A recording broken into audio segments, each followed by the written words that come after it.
Assalamualaikum warahmatullahi wabarakatuh. Bismillah. Hamdan wa syukran lillah, la hawla wa la quwwata illa billah. Ilahi anta maksudi wa ridhoka matlubi atini mahabbataka wa ma'rifataka. La ilaha illallah. Sahabat sejati yang Allah muliakan, teriring doa dan salam, semoga kita semua senantiasa dalam keadaan sehat walafiat, sehat lahir batin, dan insya Allah dalam keadaan yang bahagia. Amin amin ya rabbal alamin.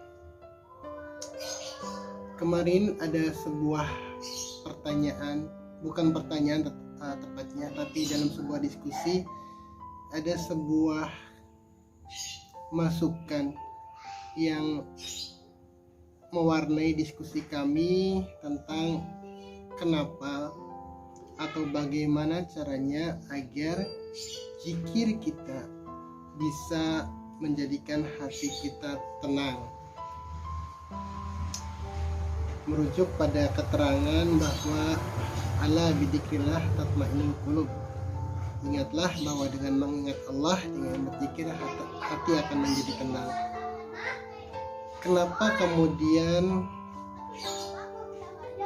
kalimat ini muncul?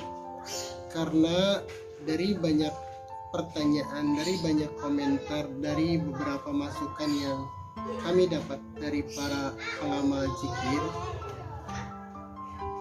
kebanyakan atau sebagian dari kita yang mengamal zikir belum menemukan makna ini, belum menemukan bahwa setelah zikir hatinya menjadi tenang.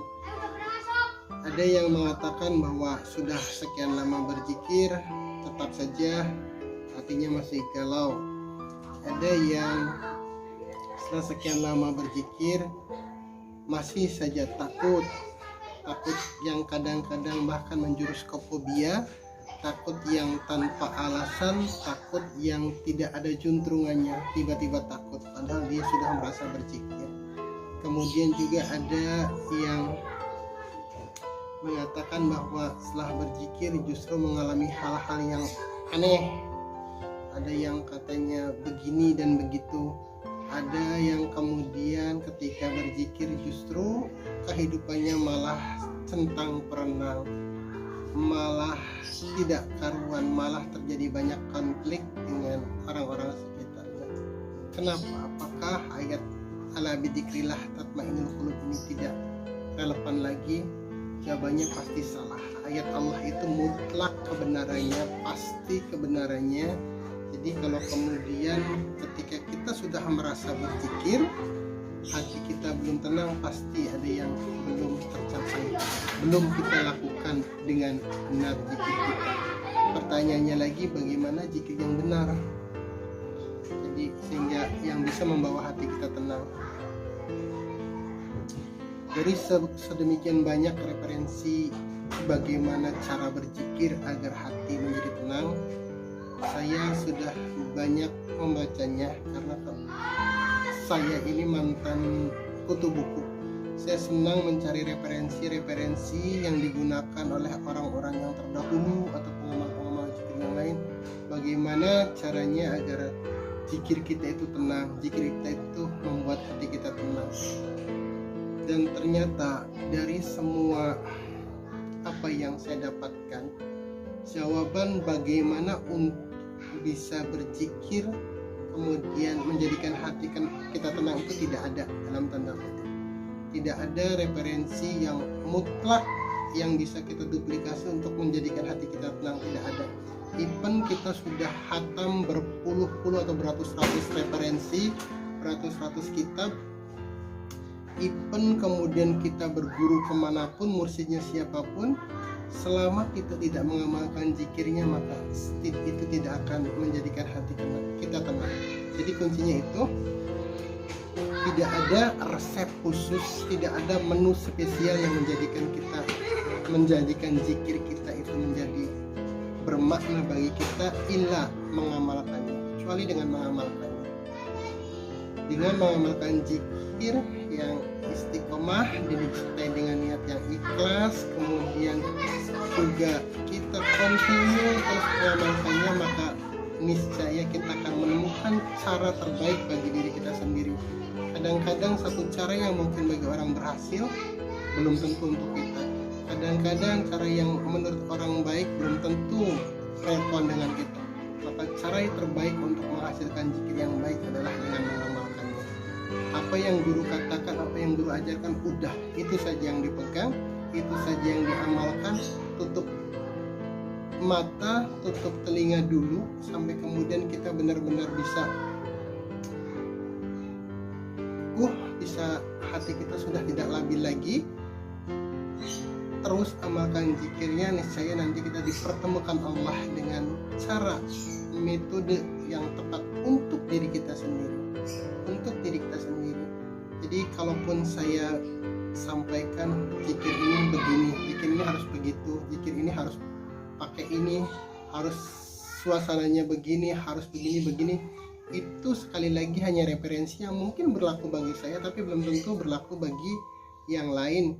Jadi kuncinya untuk bisa zikir dengan baik adalah amalkan zikirnya.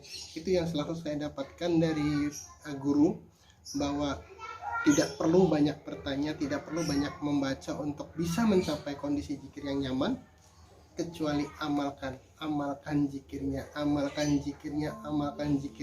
Dan saya tidak pernah bosan mendengar kata ini dari guru, karena memang itulah resep ajaib yang bisa menjadikan zikir kita mencapai tujuannya, yakni sampai kepada Allah.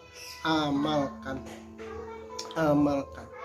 Dan itu yang selalu terngiang, itu yang menjadi motivasi saya ketika kemudian ada rasa jenuh, ada rasa malas, ada rasa enggan untuk berzikir. Terngiang selalu pengarsa guru selalu bilang amalkan. Jadi zikir itu insya Allah akan nyumponi, bahasa Cirebonnya itu nyumponi apa? Memenuhi kebutuhan kita, kebutuhan lahir batin kita. Dengan zikir itu kita akan insya Allah pertama ketenangan, fase pertama yang akan kita dapatkan ketenangan. Kemudian dengan ketenangan hati itulah yang akan menggerakkan otak kita untuk berpikir lebih jernih, berpikir lebih cerdas, berpikir lebih bijak, untuk kemudian lagi menggerakkan jasad kita untuk melakukan selalu yang terbaik. Yakin bahwa dengan energi zikir, dengan energi yang lahir dari hati yang sudah nyaman, sudah tenang, akan melahirkan kenyamanan dari pandangan mata kita. Ucapan kita jadi nyaman, tutur kata kita jadi nyaman, kemudian juga gestur kita jadi nyaman, orang lain berkatakan kita dengan nyaman. Dan ketika mengasih kenyamanan itu sudah ada pada kita, maka kebaikan demi kebaikan insya Allah akan menghampiri kita. Kita akan dipertemukan dengan orang-orang baik, kita akan ditempatkan di lingkungan yang baik, kita akan mendapatkan hal-hal terbaik dari Allah. Jadi jangan khawatir, jangan pernah menduakan tujuan zikir kita untuk ini dan itu, kecuali untuk mendekat ke Allah semata. Setelah itu buahnya pasti Allah berikan, tanpa harus kemudian kita memikirkannya dari awal. Kalau dari awal saja kita sudah memikirkan zikir ini, pengen ini, pengen itu, pengen berbagai hal, maka tujuan zikirnya tidak akan tercapai dan kita akan lelah, akan jenuh dan akhirnya berhenti.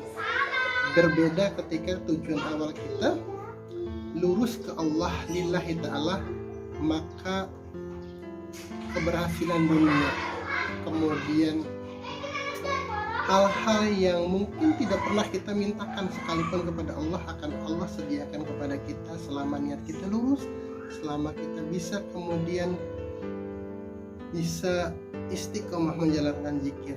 Jadi satu lagi saya sampaikan, mari kita amalkan zikirnya. Tak perlu harus ribet, harus menghafal sedemikian banyak referensi untuk bisa berzikir dengan tenang, karena rumusnya cuma satu, amalkan. Itu saja. Billahi taufiq wal hidayah. Wassalamualaikum